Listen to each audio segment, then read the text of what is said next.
هر سهر پیش قاضی الحاجات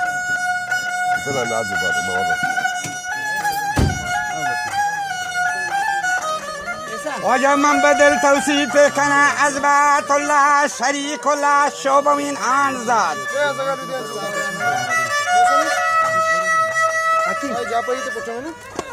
عالم الغیب و سری الخفیات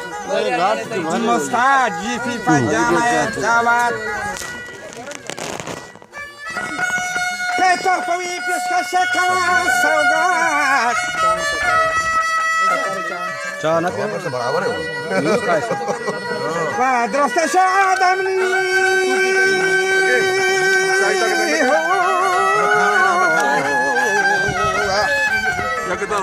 شو کنه باپو لینا تو تو یار یا درستش آدم زحمت کا سے ماوجا وہ لے کا دو کائیں کرنا تو شام پہ ماں تو میں زحمت کا سے آدم از گله و در ظلمات حرکات حرکات مرورای اندوه ملایگو همگنو یه آیات یہ وقت کر رہے ہیں نا یہ قرآن تائے ہوئے حاشر میں ٹھیک ہے بس برابر ہے اوکے اوکے برابر ہے घाट जगार मरे का को काम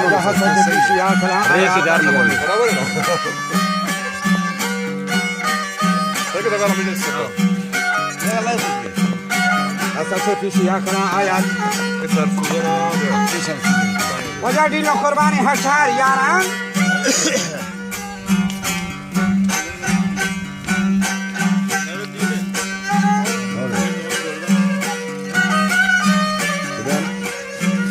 دین قربانی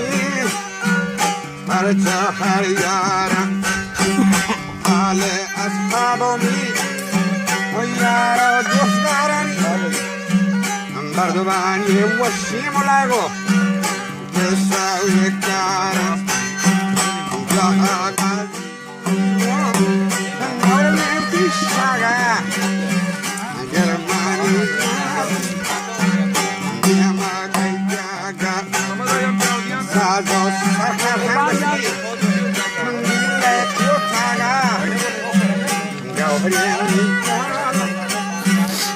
دلا یاگا